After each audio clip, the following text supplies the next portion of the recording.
Jin surasi Makka da nozil qilingan 28 oyatdan iborat.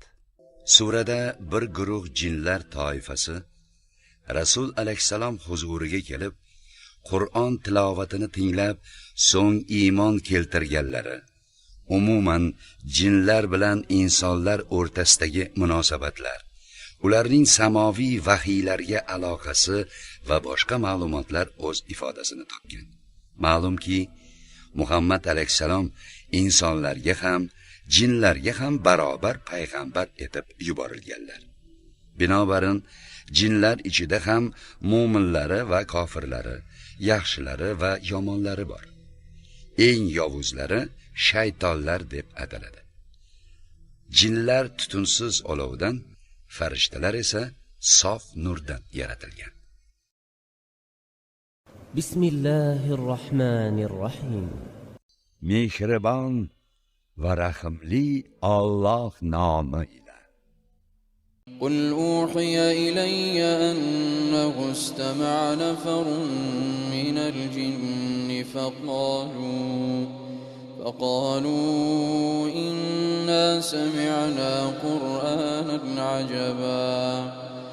Ey Muhammad, ayting, menga vahiy qilindiki, jinlardan bir guruhi tilovatimni eshitib, o'z qavmlariga borib dedilar: Dar haqiqat bizlar ajib bir Qur'onni eshitdik.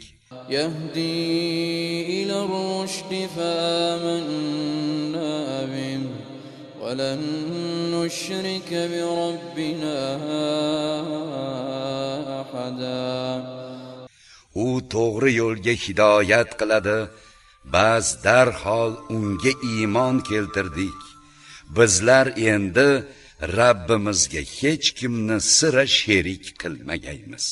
Va annahu ta'ala jaddu robbina mattakhadha sahibatan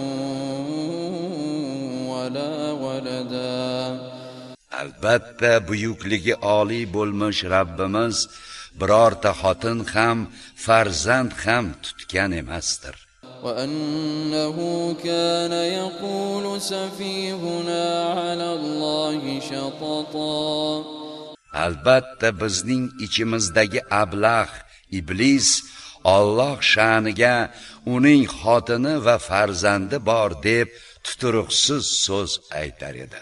وأنا ظننا أن لن تقول الإنس والجن على الله كذبا. Yana insonlar ham, jinlar ham Alloh sha'niga sira yolg'on so'zlamas deb o'ylar edik. وأنه كان رجال من الإنس يعوذون برجال من الجن فزادوهم رهقا. İnsonlardan bo'lmish ayrim kishilar jinlardan bo'lmish kimsalardan panoh tilashar, ularga esa yanada haddan oshishni ziyoda qilur edilar. وأنهم ظنوا كما ظننتم أن لن يبعث الله أحدا. Albatta ular, insonlarning kofirlari ham xuddi sizlar gumon qilganingizdek Alloh biror kimsani qayta tiriltirmas deb gumon qilganlar. وأنا لمسنا السماء فوجدناها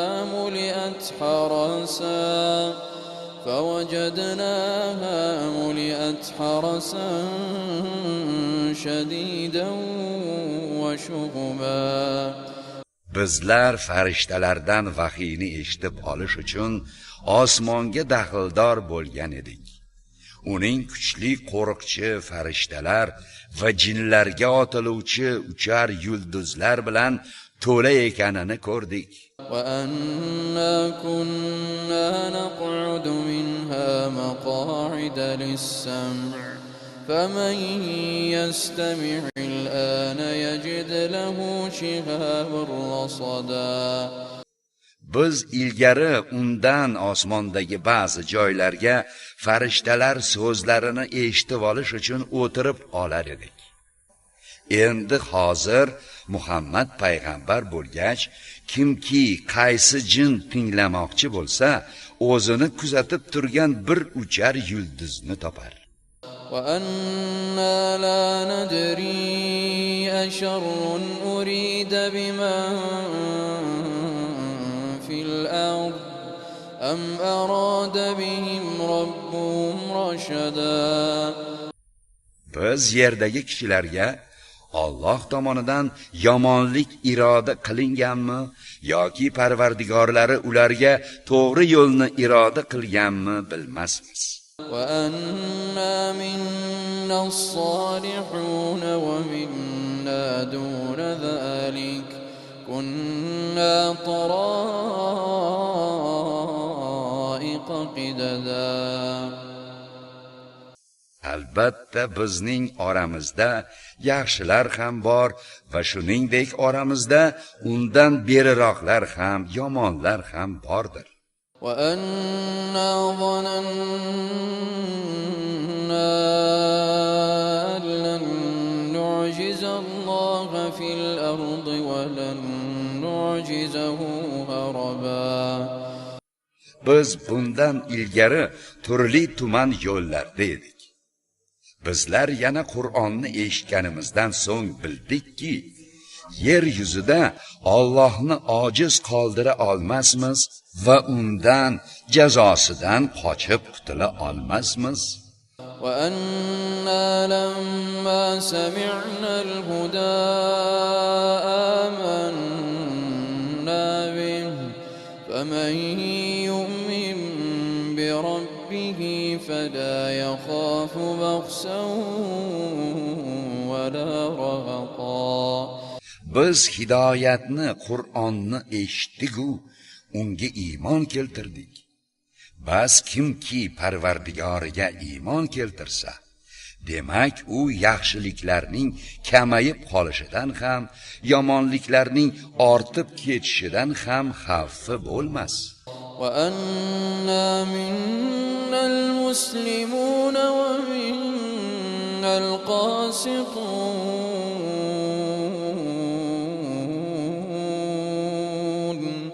فَمَنْ أَسْلَمَ فَأُولَئِكَ تَحَرَّوْا رَشَدًا. Oramizda musulmonlar ham bor, shuningdek oramizda yo'ldan ozganlar ham bordir. Bas kimki musulmon bo'lsa, demak aynan o'shalar to'g'ri yo'lni maqsad qilib olibdilar. وَأَمَّا الْقَاسِطُونَ فَكَانُوا لِجَهَنَّمَ حَطَبًا. Ammo yo'ldan ozganlarga esa bas ular jahannamga o'tin bo'luvchi kimsalardir. وَأَن لَّوْ اسْتَقَامُوا عَلَى الطَّرِيقَةِ لَأَسْقَيْنَاهُم مَّاءً غَدَقًا. Albatta agar ular to'g'ri yo'lda ustuvor turganlarida, albatta biz ularni serob qilgan bo'lar edik. لِنَفْتِنَهُمْ فِيهِ وَمَن يُعْرِضْ عَن ذِكْرِ رَبِّهِ يَسْلُكْهُ عَذَابًا صَعَدًا. Bu bilan ularni sinagan bo'lar edik. Kimki Parvardigorining zikridan, Qur'ondan yuz o'girsa, u uni qattiq azobga yo'llar. وَأَنَّ الْمَسَاجِدَ لِلَّهِ فَلَا تَدْعُوا مَعَ اللَّهِ أَحَدًا. Albatta barcha masjidlar Allohnikidir. Bas masjidlarda Alloh bilan qo'shib yana biror kimsaga duo ibodat qilmangiz. وأنه لما قام عبد الله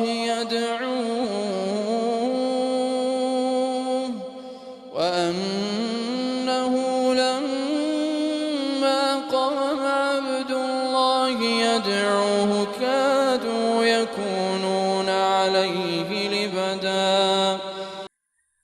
Yana Allohning bandasi Muhammad unga ibodat qilib turganida ular jinlar Qur'on eshitish uchun uning ustida g'uj-g'uj bo'lib yig'ila boshladilar. قل إنما أدعو ربي ولا أشرك به أحدا. Ey Muhammad, kofirlarga ayting, men faqat Rabbimgagina ibodat qilurman va unga hech kimni sherik qilmasman. قل إني لا أملك لكم ضرا ولا رشدا. Ayting, men sizlarga zarar va yoki to'g'ri yo'l berishga molik emasdirman. قل إني لن يجيرني من الله أحد ولن أجد من دونه ملتحدا إلا بلاغا من الله ورسالاته ومن يعص الله ورسوله فإن له نار جهنم ومن يعص الله ورسوله فإن له نار جهنم خالدين فيها أبدا. Ayting, albatta meni Allohdan, ya'ni azobidan biror kimsa himoya qila olmas va men undan o'zga panoh ham topa olmasman. Men faqat Alloh tomonidan yetkazishga va uning elchilik vazifalarigagina egadirman. Kimki Alloh va uning payg'ambariga itoatsizlik qilsa, bas albatta unga jahannam olovi bordirki, ular o'sha joyda mangu qolurlar. حتى إذا رأوا ما يوعدون فسيعلمون من أضعف ناصرا وأقل عددا. O'zlariga va'da qilinayotgan azobni ko'rganlaridan keyingina kimning yordamchisi zaifroq va sanog'i ham ozroq ekanini bilajaklar. قل إن أدري أقريب ما توعدون أم يجعل له ربي أمدا. Ey Muhammad, kofirlarga ayting, sizlarga va'da qilinayotgan azob yaqinmi yoki Rabbim unga uzoqroq muhlat qilganmi bilmasman. Alimul g'aybi fala yuzhir ala g'aybihi ahada. U g'aybni biluvchidir. Bas o'z g'aybidan biror kimsani xabardor qilmas. إلا من ارتضى من رسول فإنه يسلك من بين يديه ومن خلفه رصدا. Faqat o'zi rozi bo'lgan, tanlagan payg'ambarnigina ikki dunyoning ba'zi sirlaridan ogoh etar. Bas albatta u Alloh har bir payg'ambarning oldidan ham, ortidan ham kuzatuvchi farishta yo'llar. ليعلم أن قد أبلغوا رسالات ربهم وأحاط بما لديهم وأحصى كل شيء عددا. Toki payg'ambarlar Parvardigorlarining elchilik vazifalarini ummatga yetkazganliklarini bilish, sinash uchun shunday qilur. U payg'ambarlar huzuridagi bor narsani, ilm va amallarni ihota qilib olgandir va borliqdagi har bir narsaning sanog'ini hisoblab qo'ygan.